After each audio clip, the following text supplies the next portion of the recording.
When the kids were little, I used to bury those little eggs in the backyard. I've incorporated it into my life. There are ways that you can figure it out. Hey, Mom, we buried all the heirlooms. We left the house viewing because the siren went off, or the Jeep for a second, like lifted up off the ground coming in. We're like, oh, yeah. You know, they did a lot of sacrifices. It sounds gimmicky and corny, but they served their time. You know, it's my time to make sure that they're taken care of. It's the least I can do.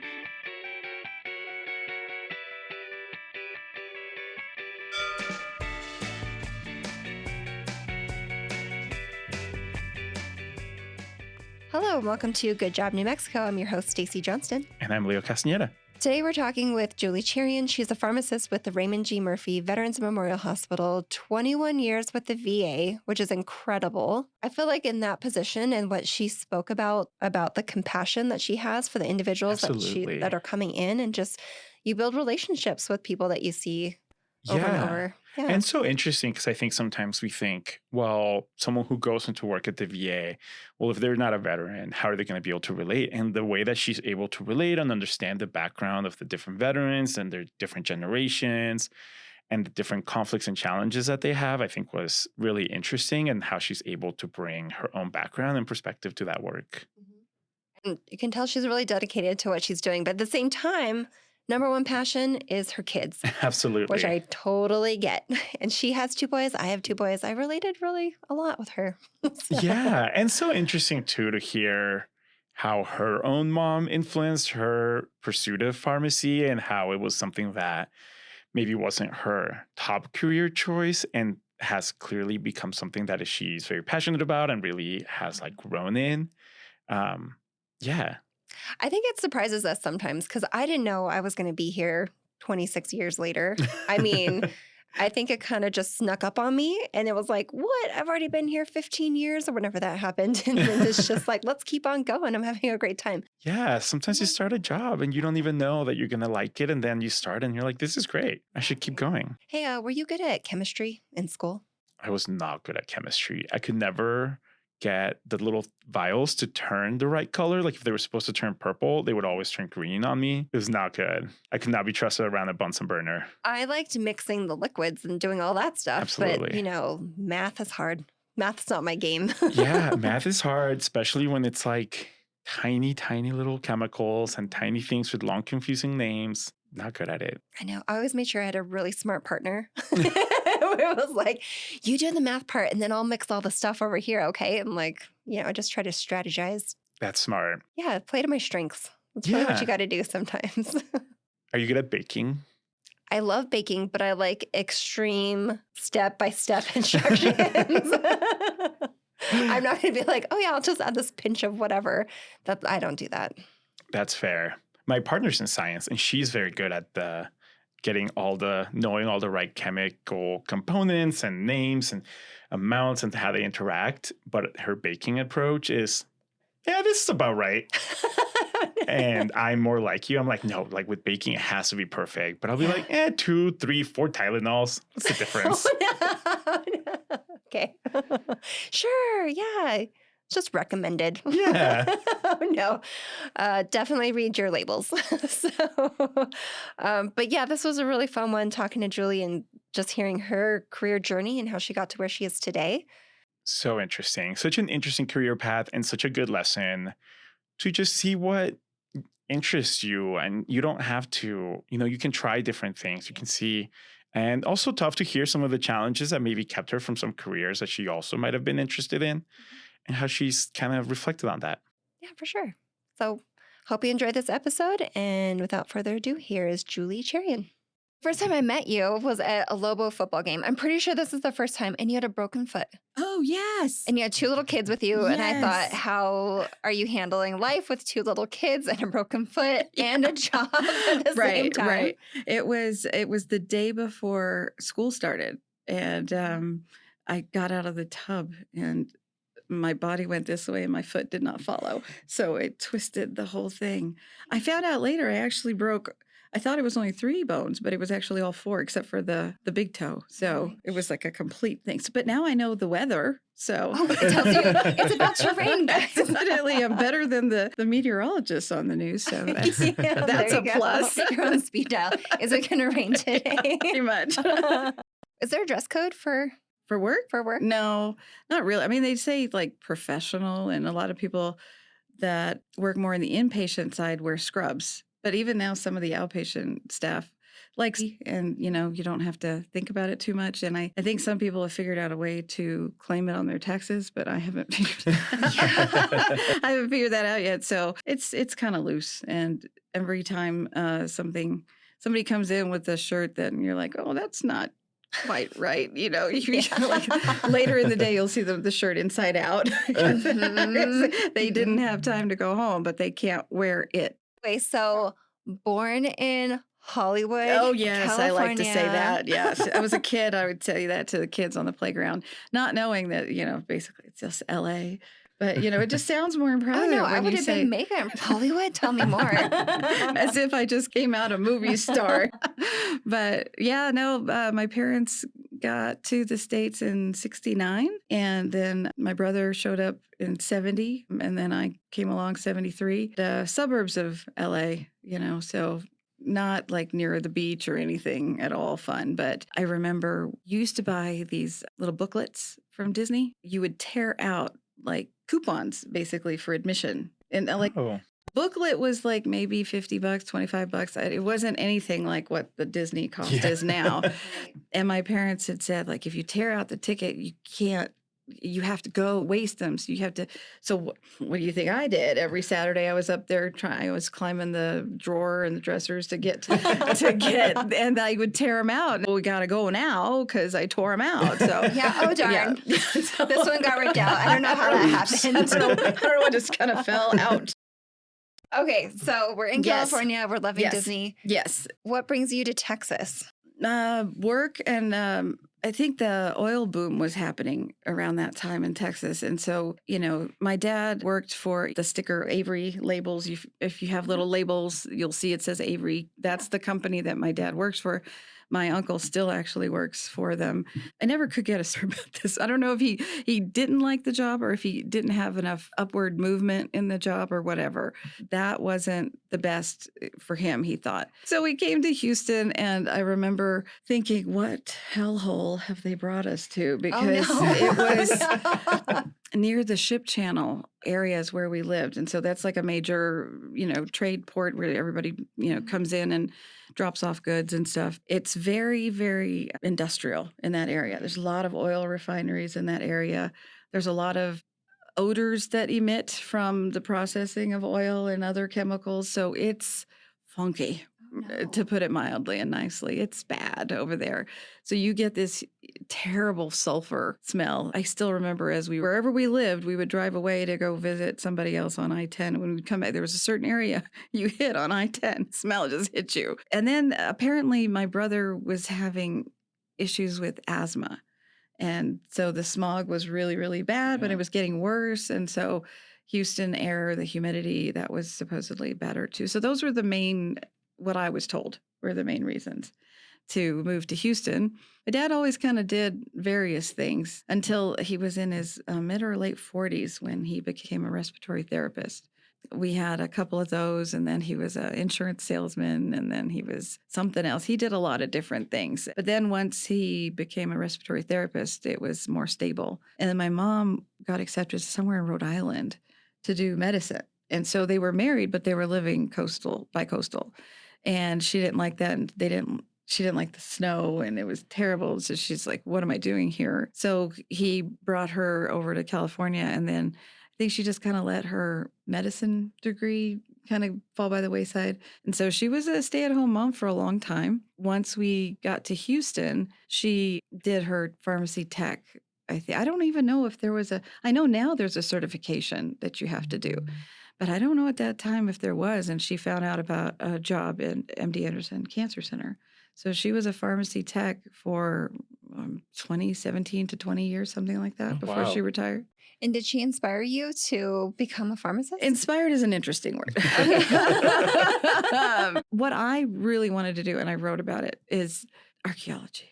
I wanted to dig in the dirt in Egypt. I would have dreams of myself below the Giza pyramids, just, Your scuttling little along. trowel and Right, brush with and- my brush, and I had like all khaki wear on, and I had my hat, and I just thought that was it. I loved the history of it all. I loved finding things. I was always an outdoor kid. It was the bane of my mom's existence because she just wanted me to be inside and let me teach you how to cook rice. No, why? No. So I was outside with my dad in the garage. I would take apart the car door. That's the kind of stuff that I liked. Then as you get older, you realize that It's a challenging field. it's a challenging field, to put Yeah. it mildly. Yeah. And back then, I was the first generation Indian. There was a lot of pressure because the family, theoretically came here to the States to make a better life for us, they said, but we weren't even there when they did that move. But, that's the story that we always got. We came here for you, Right. I came here with $7 in my pocket, out a coat and blah, blah, blah. And I walked uphill, all these for things, sure. all these things. So we heard them all. And they kind of discouraged archaeology a little bit, said maybe you should look into something in the healthcare field or engineering, because that's, the two jobs that Indian people really knew at that time. And those were good jobs. And so I was vehemently opposed to either of those. There's no way. I got to do something different. Was And it because they were suggesting it to Yes. you? Yeah. Yes. 100% yes. And I just felt like I'm not science-y, I didn't think I was, so, and I went through school okay. I had like okay grades, but my brother was the brains of the family. He's the one that could watch TV, do a crossword, and study for the MCAT and be perfect at all of them, and then recall the story and plot and of the thing he was moving. It was annoying. It's still annoying, I was not like that. I had to review something, 14 times, and then maybe I might pass the test or whatever. And I still remember this because my brother would go first. So like, as the only time we were ever really together in a school was elementary. So I was in like kindergarten when he was in 5th grade. But then as I progressed, he would leave as I got there. So he left his reputation, and I would walk gosh. right into Oh, yeah. that. And I'm like, oh, geez Louise, I got to start all over again, got to disappoint everybody, Oh, Oh, no. no. I'm sure you didn't.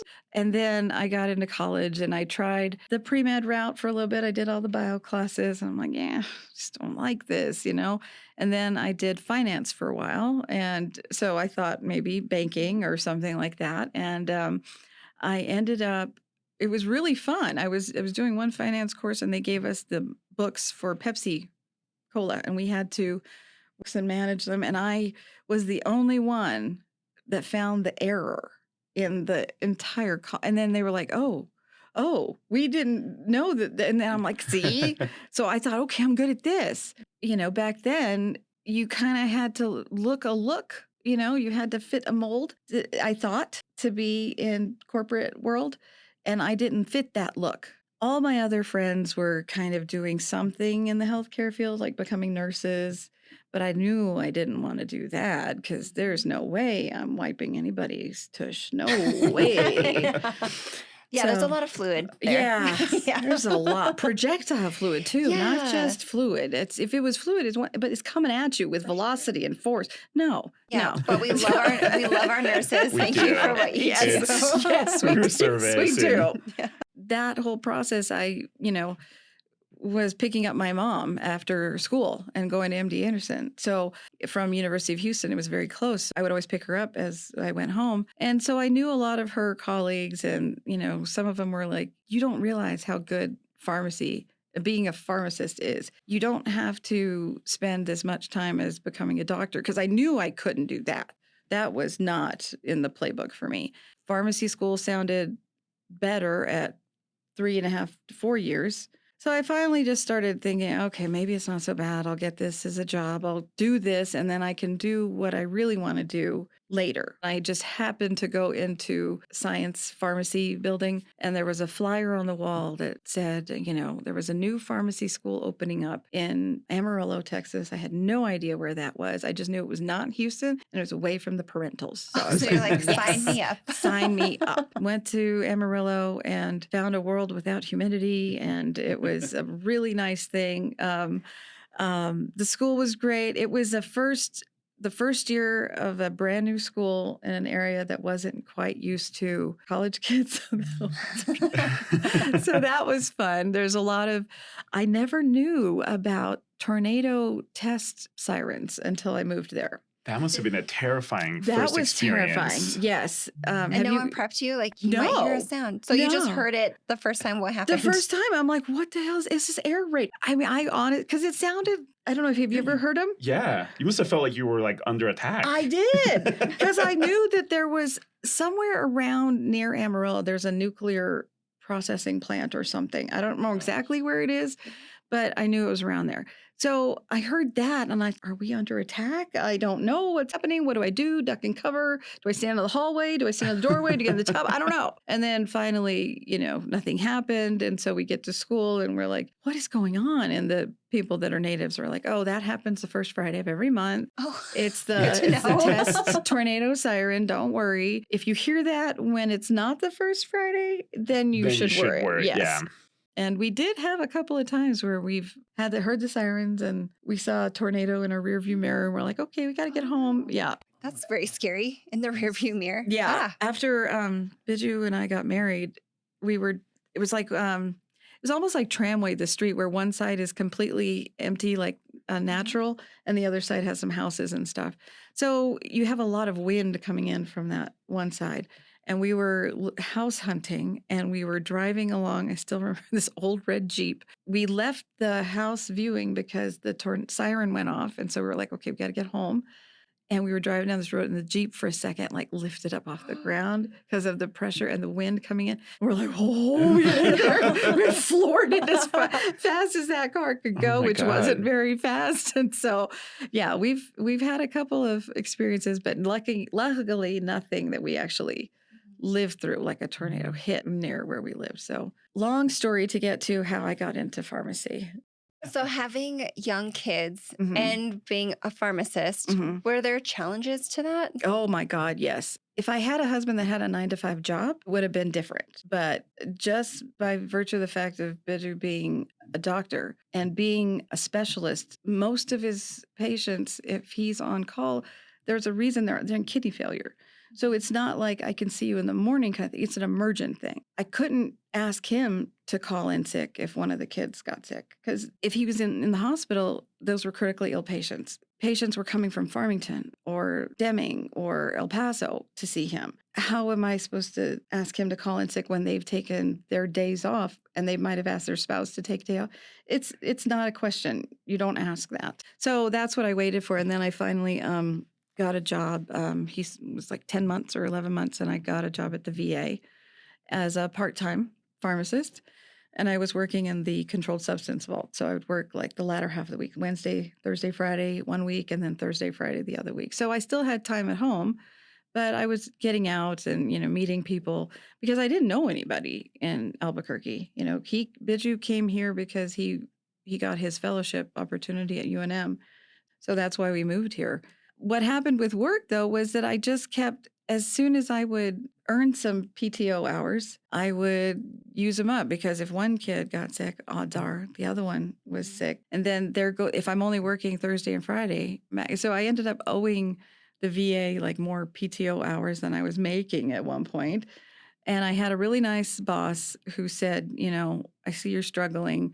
I remember those days. We have a position it's called PRN, and for those not in the medical field, it means as needed. So you switch from a scheduled part-time position to a PRN position, and then you just tell us when you can work, because everything is military related. And so it's either an 8 to 4:30 shift or a 7 to 3:30 shift, those kinds of things. As long as you can work a shift in that all the allowable shifts, then you can do PRN. So I was like, oh, well, that's great. And she said, the only caveat to that is if we're fully staffed, the management has a discretion to let you go because they don't need you. And I said, okay, well, I guess that's a risk I'll have to take, and just. That's amazing that your manager recognized that there might be a better fit for you. Yeah. Mhm. And I really don't, helped you along it that was, path. I don't see that kind of care in management since then. Did you get a lot of phone calls from family and friends saying, I don't feel well. What should I take? Oh, yeah. That's over the can. Yes. Yes. And then because we are a doctor and a pharmacist family, Right. we get a lot. Right, I bet you do. Yeah. It's interesting. You'll get a lot of friends that would call. Family doesn't trust you. No. I still remember my mother-in-law once, my husband was talking to her, like she was calling to say that she had just gone to the doctor. The doctor gave her some meds, but she wasn't sure. And she had a homeopathic doctor that she used that my husband used. And one of those, like snake oil kind of people just selling her junk but appealed to her, So he would discuss the diagnosis with her and said, well, now you need to take, she's like, well, I don't really think I need to take this med. And he's like, you do, you need to take the med because your labs show that. And so, she's like, well, I don't know. I'll discuss it with this other doctor first. Oh my gosh.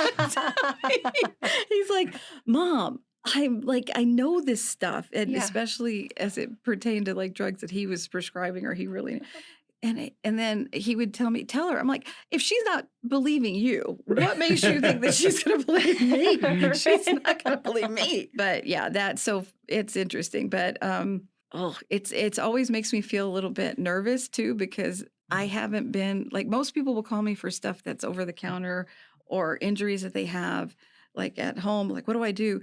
But I've been out of that immediate, like the drugstore area. So I don't even know like some of the new meds that are on the over the counter that people are talking to me. I'm like, what are you talking?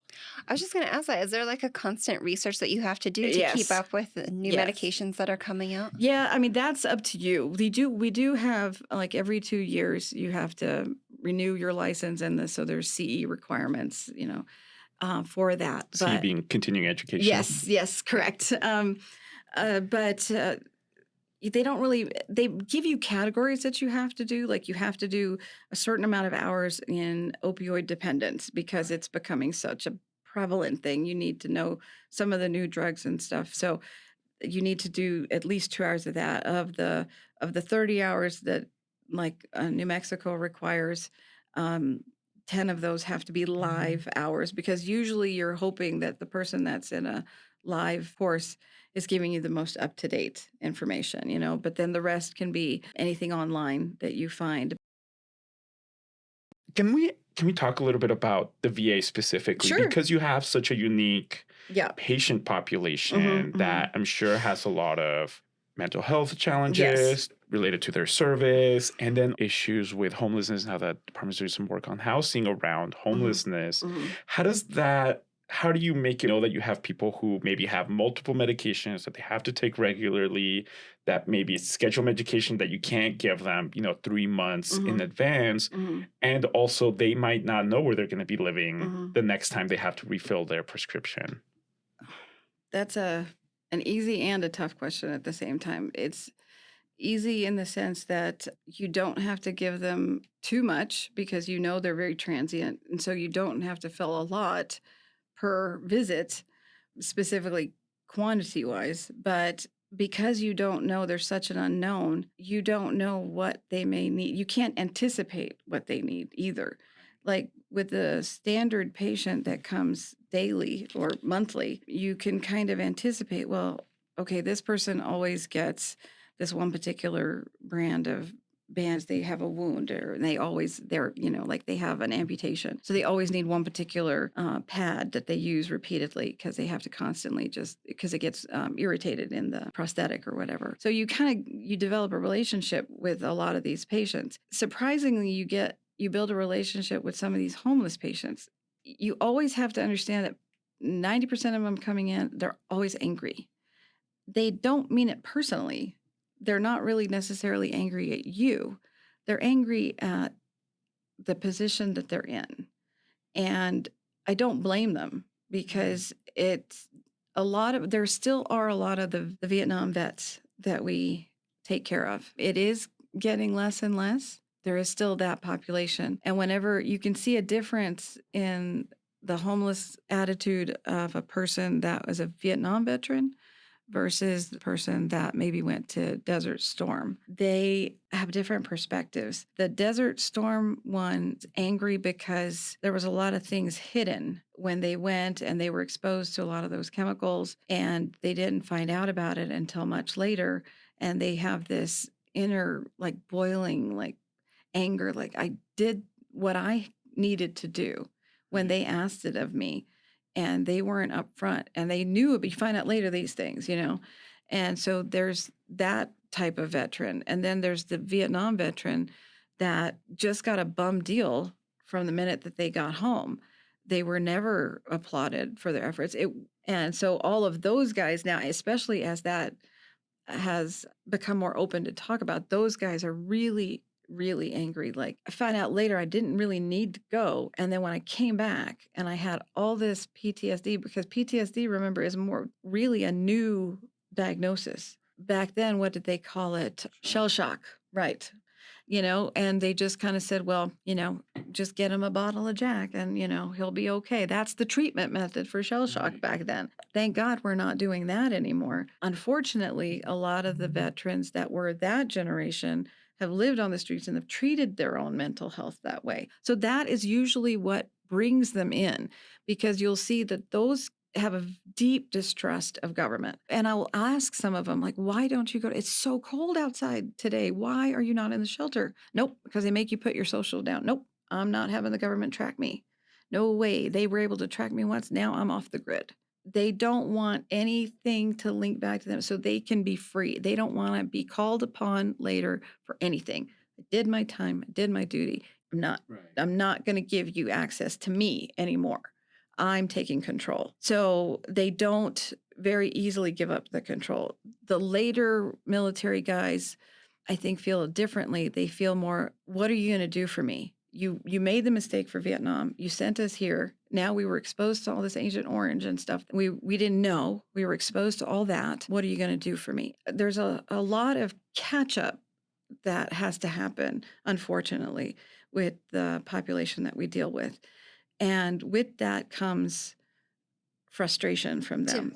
But to be there for 20 plus years, did you really find a passion for helping these individuals and want to stick with that? Yeah, I really did. I mean, the cranky old guy in the wheelchair that's going like, it used to be like, oh, I can't believe I have to talk. But now, you know them on a first name basis, A lot of them are phone calls. A lot of the veterans that I've had a good relationship with, I've never met. I have no idea what their faces look like. I don't have but there's one particular guy, he's a travel guide. And I would ask him, like, how are you a travel guide with back? You're hiking up the Appalachian Mountains and 1 minute, and then the next minute he's in waters that are neck deep and the alligators. I'm like, what are you doing? But, he used to call in all mad because our prescriptions send, and then he would never get. But I finally figured out what the problem was.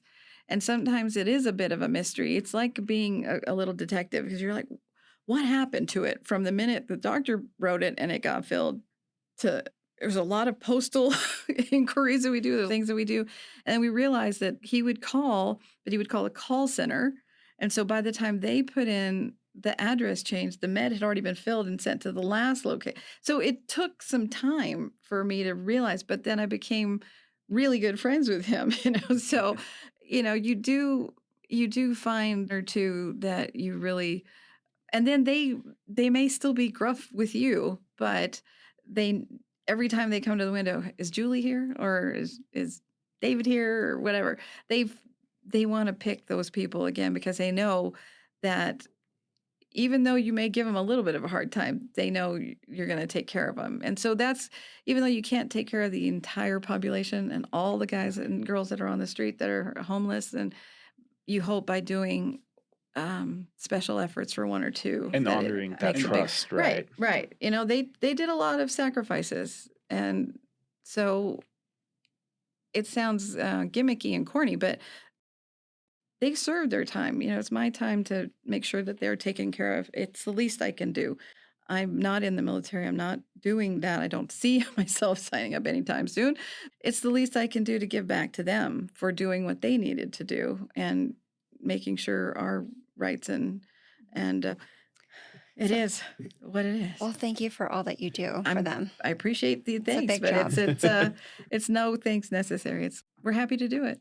Do you have any advice for somebody that's going to be ending their pharmacy schooling, all this wealth of experience? Yeah. Do you have any advice for them? I would say keep more of an open mind.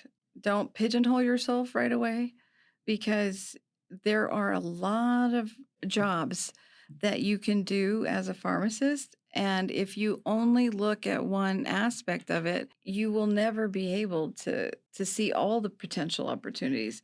Why? How do they find that information? I don't know. But I mean, there's so many options and things, like work from home now. There's some people that still will allow work from. So those people that are graduating that want to have a really nice home life, or they do want to raise their kids, there are opportunities out there. Like I never thought I'd hear the day where Amazon has a pharmacy, but there's hiring pharmacists for the Amazon pharmacy. That was not even on my radar when I graduated school. So it's a different world where it was just either hospitals or retail or research.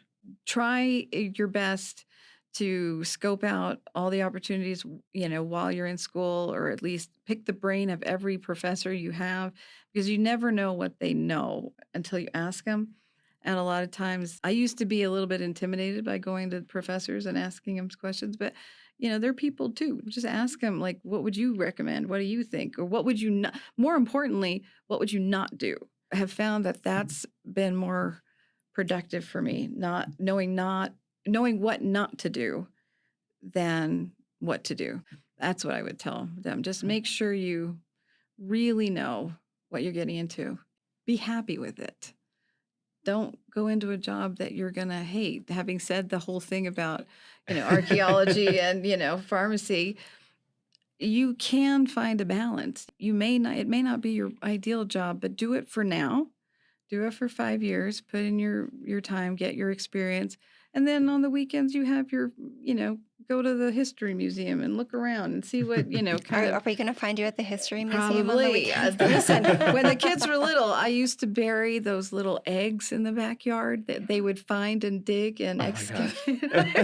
I'm incorporated it into my life. There are ways that you can figure it out. But Well, I hope that a Mother's Day coming up soon, that they'll do the same for you and they'll Hopefully. bury some stuff out there. Hey, Mom, we buried all the heirlooms. Okay, we're going to pivot to some rapid, not so rapid questions. Ready? Okay. Work from home or in the office? Office. Biggest fear or phobia? Ooh, like animals or Like just anything. anything? Like mine's geez. glitter. Oh, yes, I know. I always don't send you the Christmas cards with glitter. I appreciate that. Yeah. I feel out of place, just I hope I'm never like target of something bad. I hope I never cause anyone grief. That's a big thing for me. I don't know why, but What do you like most about your job? the interaction with people, just in general. I realize that I talk a lot. I can't be at home, otherwise I inflict myself on my poor family. Eat out or bring in your own lunch? Oh, eat out. I don't like to cook, so let's do that all the time. Paperback book or audiobook? New books, audio, classics, they have to be paper. I have to smell the paper. If you weren't doing what you're doing now, what job would you be doing? Something with animals, honestly. Archaeology I'm too old to bend down and get up again. So if I'm down for good. So I would love to work in a zoo. I don't care if it's just shoveling monkey poop. I just love being around animals. If it's elephants, more the better. Gotta get the Albuquerque Zoo on the line, see if they take volunteers. What is your number one work habit for success?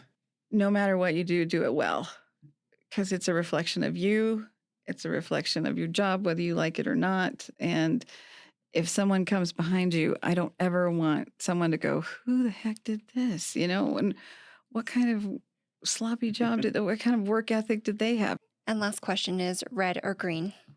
Oh, green. I've come to realize that I'm a green girl, but I didn't know what that meant when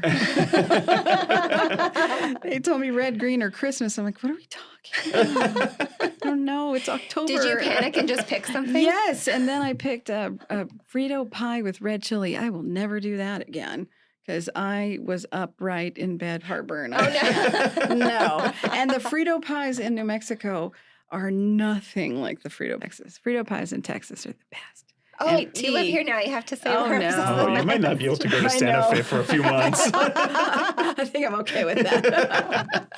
Well, Julie, thank you so much for your time and You're for sharing very your welcome. experience Thanks with us. for letting me come and talk about myself. I hope I didn't dominate the whole thing. And You did great. You No, did it's great. great. Thank you so much. Good. I'm glad. Thanks.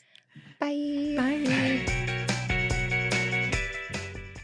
This has been a New Mexico Department of Workforce Solutions production. Our producer is Milo Koleski. This episode was engineered and mixed by John Sloan. Theme music is One Fine Day, courtesy of podcast.co. Follow the show on social media at GoodJobNM. For program funding, visit our website, dws.state.nm.us/funding.